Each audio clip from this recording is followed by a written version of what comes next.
providing resources and comfort to caregivers. This is Caregiver Crossing.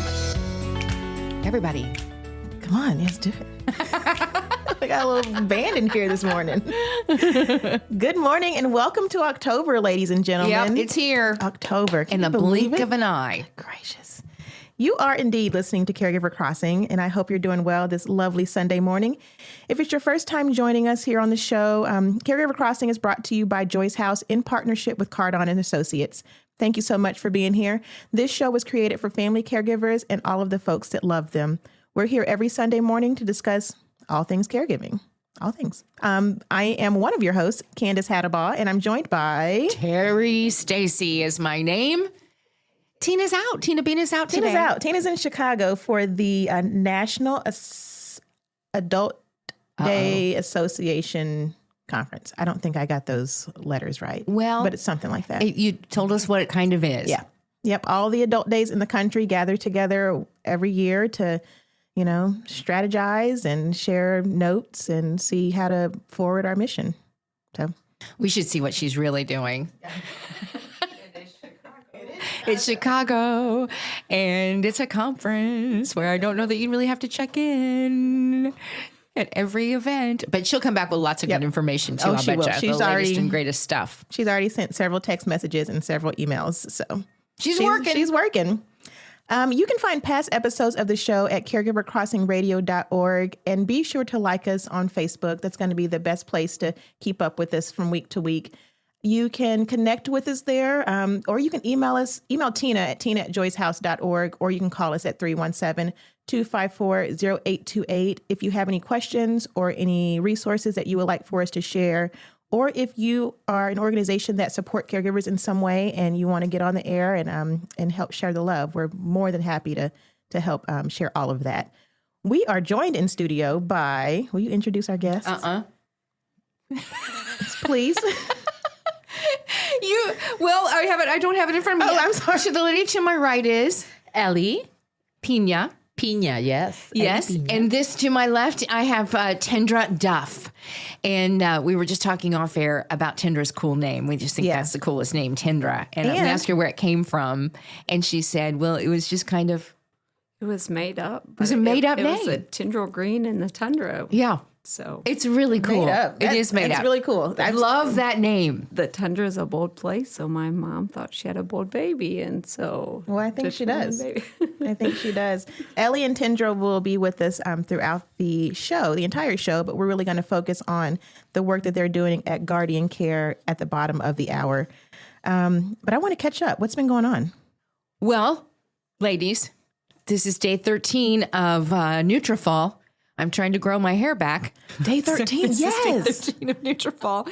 And I keep touching my little bald spots to see if I feel any fuzz. And I still don't, you know what? I'm just too anxious. You are. I know I need to wait maybe even 3 months. And the stress that you're going through probably isn't helping. Well, anyway, it's day 13 and nothing yet. Will you take day-by-day pictures for us? No. I won't do that either. We've just been talking about Candace and I are both losing our hair. Mm-hmm. And I'm older, considerably older. I mean, she could be my daughter in age-wise, right? That's about right. I'm 37. Oh, yeah, I could easily be your mom. So it's worrisome, and it's part of life, I think, as you get older, post-menopause.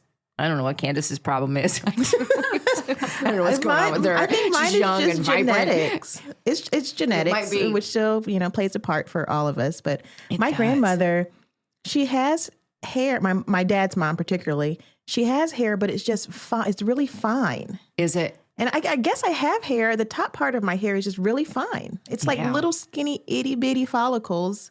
The back of my hair is like crazy. But anyway, I'll keep letting you know how it's going, because I know you're thinking about it as well. Yeah, investing, because you really do invest. I mean, it's $88 a month. Oh wow, yeah, I know it, and I'll probably have to. And then I started to think, do I have to stay on it the rest of my life? I mean, once I stop, does everything go back to the way it was? We'll ask the Google during break. Yeah. Let's see. Anyway, so there you go. There That's you what go. I've been focused on. Is it's beautiful. We've been apple picking at Tuttle's. Yay. It's pumpkin picking and apple picking time. I whipped up some persimmon pudding for those of you that love persimmon pudding. Ellie, have you ever had a persimmon I pudding? have no idea what that is. Tindra? I No, have not. it's a Hoosier thing. It's a Hoosier dessert. Candace, I've never had it. I'm gonna make some for you. Is it like a bread pudding type of thing? It's more right. No, I don't know how. It really is more.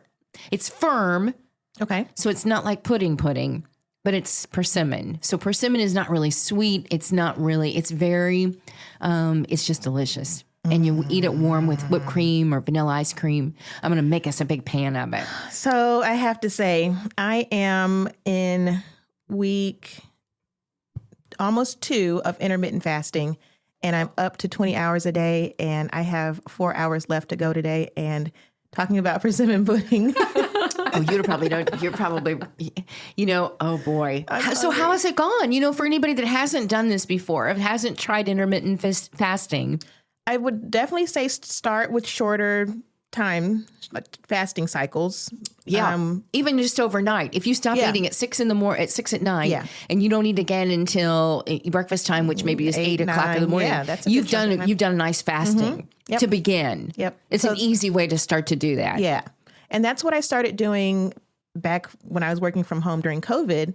I would just, start with that shorter window. And then I finally worked up to the 16 and the 18 and the 20. And then I don't know if you remember, I went to Georgia earlier this year to see my grandmother's for a couple weeks. And I would go every other day. And I felt wonderful after I got up to it.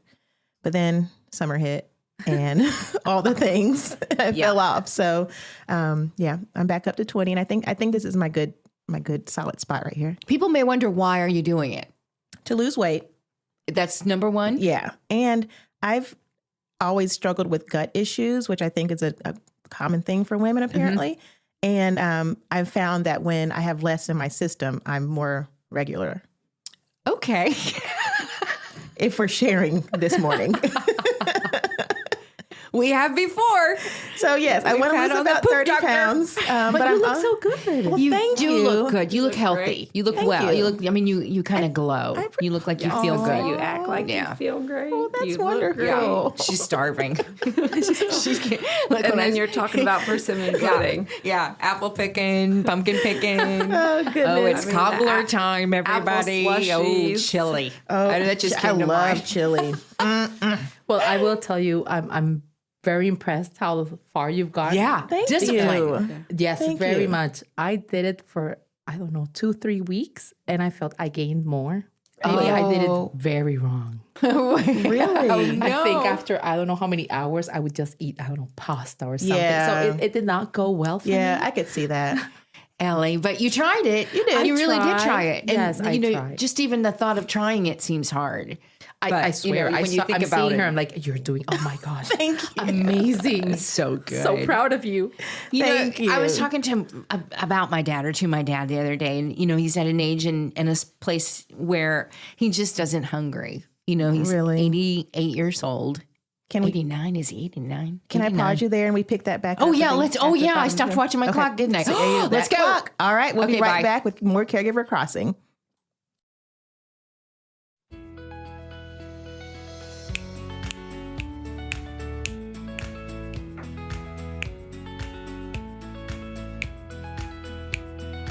Welcome back. You're listening to Caregiver Crossing. That's Terry the Snapper. Hello. Hey.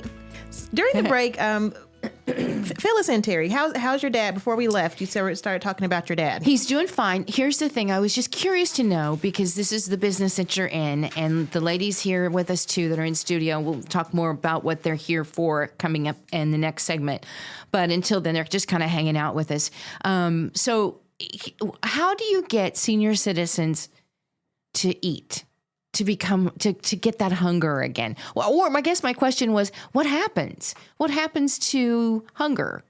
The desire for food and to eat and to drink, because I know he's not alone. This is it's senior, a common this thing. is an elderly thing. Yeah, we see it here a lot at Joy's house. And Ellie, we were saying that we're doing less, we're moving less, Yeah. and we just aren't. Yeah, I Less remember muscle my mass, maybe? grandfather, he was in a very good mood, but he just didn't want to eat, or he Yeah. just wanted to eat something very specific every day. So at the end, I think it's more of just making them happy. It's Yeah. the end. It's Just let whatever they want, let them have it. Yes. If they want it. I mean, Yeah, if they'll if eat they- it. if yeah, they'll eat definitely not forcing them. And That I will think get them. that's probably one of the things is that becomes a topic of conversation every time you speak. Did you eat today? Did you get some Yeah. nutrition today?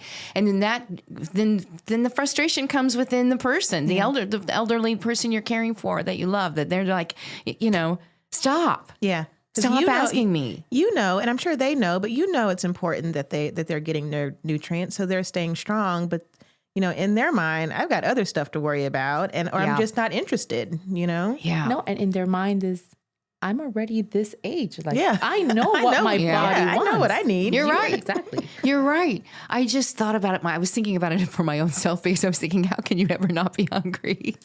And I will miss that if that's going to happen to me. I will miss that love of food and that desire to eat something, I recently heard, I was watching TikToks on, tips for losing weight, and someone said that if you're hungry or think you're hungry, drink water and start with that. And if you're still hungry a couple of minutes later, probably a few minutes later, then eat a snack. And I'm fine. I've never been, I grew up, a big water drinker because my dad drinks a lot of water, but as I became an adult, I was drinking other stuff and not necessarily water. So You mean like a martini? yes, Were you having a lot of Sometimes martinis? it's necessary. it's I know. So it's even more important because I'm going to make myself sound like an alcoholic, but I'm not. But I do drink, and the next day or even as I'm drinking, I don't think about drinking water. So then I wake up with the hangover. It's Right. just You're not. dehydrated. Don't do that to yourself, Yeah. Candace. They say for every drink you have, make sure you're drinking a glass of water. Yeah, and I don't. Bo Rayleigh, the founder of Exercise Inc. here in town, he says, when you are thinking about losing weight and you are doing what you're doing, he said, start with this. Drink 2 cups of water before your meal, for every meal. And he said that takes a lot of room in your belly, and it also kind of nips that hunger pain in the bud, and that way you just naturally will eat less. Yeah. That makes And he a lot says of that's sense. what that 2 cups of water before, but like you, water isn't delicious. No, it's not. And they've got little flavor things and everything, but I don't feel like doing all that. You know what? Whatever you're doing great. Thank you. You're doing I'm going great. to take before and after pictures. Yeah, well, you look fantastic, and I know. Most of all, you're feeling good because when you are fasting, your body is also healing in places Yes. that need some help right now. Which I've right then. also seen videos on too, and I find so fascinating that our body can heal itself a lot of the time if we just allow it to. Sleeping Yeah, and fasting, yeah, it starts to heal. That's what they say. that's what they say. I'm not a doctor. Ellie, I feel like you may know. If I can sleep during those 16, 20 hours of fasting, I will be able to lose weight. Wait a minute. That's good. love it. Maybe we just sleep.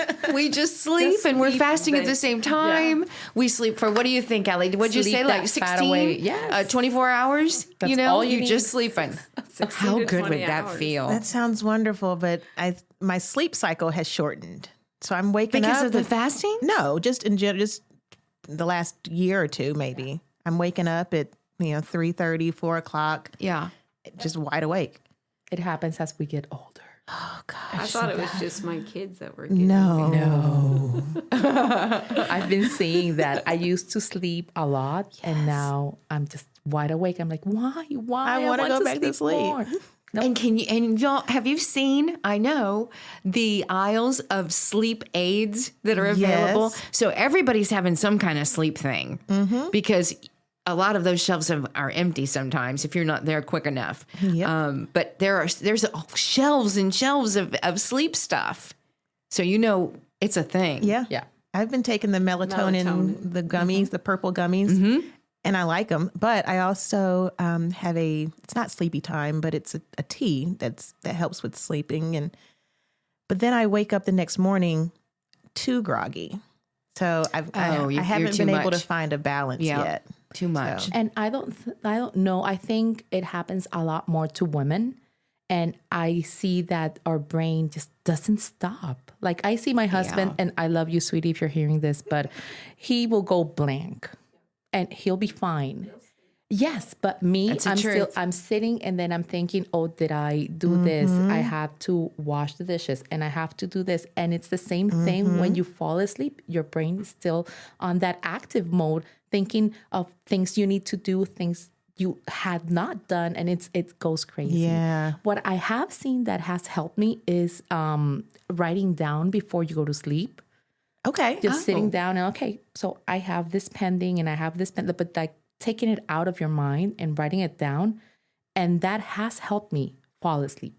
Because that's not good. Because you're putting it on paper. Exactly. Yeah, You're so out of releasing your mind. it. Exactly. Out of mind. Maybe we'd try that. Yeah. And the guys, like my husband's been getting up at 5 and going to work out at 5, from 5 to 6. Well, I know why he can do that because I went in to ask him a question this morning and he was sleeping. And I'm like, after the kids got on the bus, I'm like, well, you're supposed to be getting up and working, putting the kids on the bus and then starting work. No, he was sleeping. And I'm like, oh, no wonder you can get up and work out from 5 to 6 because you go back to bed. To take a nap. I can't take naps. I can't nap. I cannot nap at all. How do they do it? I don't know. I don't know. Do you nap?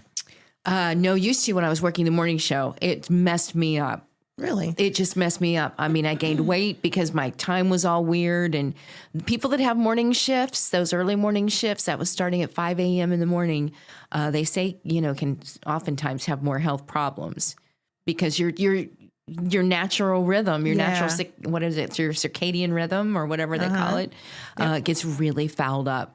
Naps aren't bad though, but they have to be quick ones. It has to be like a seriously, like no more than a 20-minute nap. Okay. And you wouldn't feel as groggy. The problem I was having was I was sleeping for a few hours. Oh, wow. And then waking up and then eating dinner and then going to bed and then waking up and having breakfast, eating breakfast several times in the morning until lunch, going home, sleeping. It was bad. Well, I'm glad that you don't do that anymore. Thank you. And we're going to have to take a quick break here in just a second. And we will be back with more Caregiver Crossing. And we'll officially be joined by Ellie Pina, Director of Community Engagement with Guardian Care, and Tendra Duff, who's a Community Liaison with Guardian Care. We'll be right back with more Caregiver Crossing right after this. Are you a dedicated family caregiver who finds yourself putting the needs of others before your own? Do you ever take a moment for yourself? This is Tina McIntosh, founder of Joy's House, and we are excited to partner with Teepa Snow of the Positive Approach to Care. I'll be right back after these words from Teepa with an invitation that you will not want to miss. Thank you, Tina. In my experience, care partners are distressed when the person says, I want to go home, and they are home. My number one tip for overcoming this and other stressful moments while providing care is to pause and reflect. You want to go home, offer a choice. Do you need to do something there or you just don't want to be here? I'll be sharing more tips like this at our upcoming presentation, and I hope you'll join us. Back to Tina for the details. Understanding yourself as a caregiver and what you need with Teepa. This is a free event that's going to take place on October 13th at 1 p.m. on Butler University's campus. Call us at 317-254-0828 or visit joyshouse.org to register today. And we cannot wait to see you.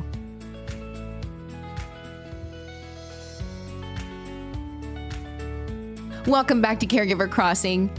Terry Stacy, also Candace Hadabah in studio. Tina is out today. But you've been hearing their voices. Now we're going to tell you a little bit more about these two ladies that have spent some time with us already. In studio with us is Ellie Pena. I knew I did it wrong. I did it right in the middle. I did it right. Now it's wrong. You did it so good before. Thank you. I don't know what happened. I remember. Thank you. She's the Director of Community Engagement with Guardian Care. And also here is Tendra Duff. And she is the community liaison, but we also know her as caregiver extraordinaire. We're going to talk about that. That's going to be a great topic. But thank you for sticking around with us this next part of the show. This has been amazing. Thank you for having us. Well, awesome. Thank you, because it's a Sunday and it's not easy. So thanks for coming in. Let's talk a little bit about Guardian Care. What is it? So Guardian Care, we basically make it easy for family members to be paid to be their caregivers. We all have a family member that we need to take care of eventually, or we sometimes have a special needs child with complexity that's beyond what anybody can imagine a lot of the times. And we make it easy for them to be able to be at home and take care of them and be paid for that. So that's an amazing advantage that we have actually here in Indiana. I've never heard of it, and I think it's amazing. And we've got a million questions. Candace, go. So are we mainly pediatrics or geriatrics, or do we run the gamut? Run the whole gamut. Okay. This is the conversation we were having. I want to jump right into it because do it. because that word caregiver, we've asked this of many, and I don't know that we've ever gotten an answer. The word caregiver. Now we're talking about being paid for services that you do, but you're the husband, you're the wife, you're the mom, you're the child. the child, and you always think this is what I was supposed to do. This is what I'm supposed to do anyway. But now to label it caregiver, and Tendra, you have the best answer for this, because you are a caregiver and you're a mom. And I'm a wife. You're all of those things. And now you've learned that you can be paid for what you're doing. So what do you think about this? Putting the word caregiver onto us now. It took a while, but we're at a totally different level than what a lot of parents and other people are doing for family members. We're at a totally different level where we have to learn skilled needs that typical parents are not learning. We're changing our kiddos at 7. We're learning how to change a trach, how to do a G-tube feed, how to mix up, their food, what medicines we need to give, what to watch for seizure protocol. So it's a totally different level of nursing. It is for the most part, it is on nursing level. And why some of our families do have that nursing assistance, not all of families do. And so that relies truly on mom, dad, or somebody else that's within that home that is able to care for that child, or that your mom or dad or whoever has those additional needs. It's a blessing. It's such a blessing to have Guardian Care. It is. To help you with all of this, because you're right. 24 hours a day, you're on call and will be for a great deal of your life. Yeah, some of it forever. Yeah. I mean, it's just when you have certain diagnosis, there's no changing those diagnoses, no matter what people wish. I would never wish to change my kiddo's diagnosis. They're amazing. Down syndrome is amazing. I love, everything about it. It's a different journey, but it's a wonderful journey. And the way you make it wonderful is to add those supports like Guardian Care, in any other resources. You connect with families and have those supports, because we can't do it alone and definitely need the help of others and those resources that are out in the community. So Tendra, both of your boys are living with Down syndrome. But yes, identical twins with Downs. It's 1 in 2 million. 1 in 2 million, yeah. They're the cutest little boys. Oh, wow. They're amazing. So walk us through what that looked like for you and your husband from the beginning. So from the very beginning, we knew before they were even born that they were going to have Down syndrome. They were sending me to Cincinnati. We did the amniocentesis, found out. And so early on we knew. So we started going out to a place called Gigi's Playhouse out at Castleton and getting familiar, talking to other families, getting their sister, who was 2 at the time, to understand that, hey, she's going to have 2 brothers. At the time, we didn't know if they were boys or girls. We didn't find out until they were born. But she was going to have 2 siblings that would have Down syndrome. So we started there, and they were actually born 10 weeks early. So that landed Trenton 8 months in the NICU and Caden 4 months in the NICU with a couple surgeries and things. So upon that, when Caden was discharged, I think we came home with a G-tube and some oxygen. And then Trenton was still there, so they kept the little isolate, and I would go to the hospital every day with Caden. Trenton came home in December of 2016 with a vent, a trach, and a G-tube. So before they were born, I knew medical complexities were coming, so I had to stop working to be able to know that I could be there to take care of them. Two. Two, yes, 2, not 1, but 2. So, it's amazing what you're able to do. And I know you're just doing it, and every day, every minute, you take it a minute at a time, I'll bet. But you were talking a little bit about when it came to guardian care and the guilt that you feel about that word, that caregiver word. I think this is interesting because I think it's relatable, Explain a little bit about what you were feeling when guardian care came in. It took me a little bit of process because I thought, well, this is just what parents do. But somebody's like, no, this isn't what parents do.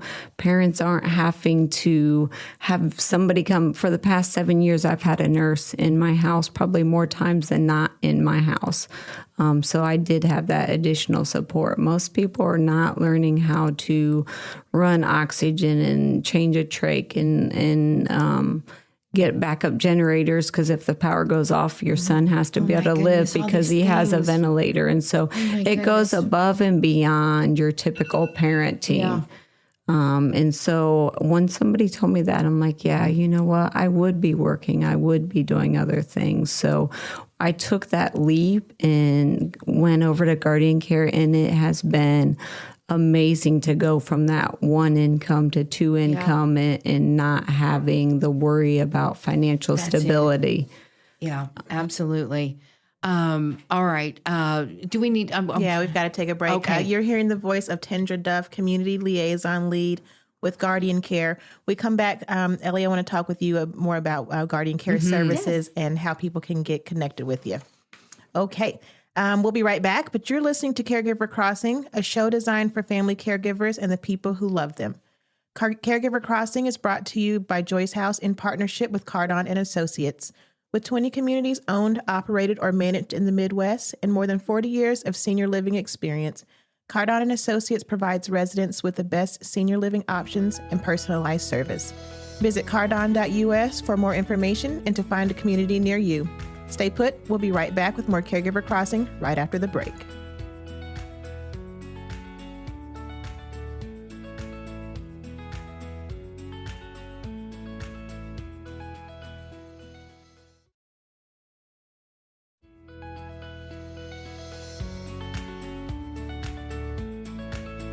Welcome to the final segment of Caregiver Crossing for this October 1st. We are in studio with Ellie Pina, Director of Community Engagement of Guardian Care, and Tendra Duff, who's Community Liaison Lead, also with Guardian Care.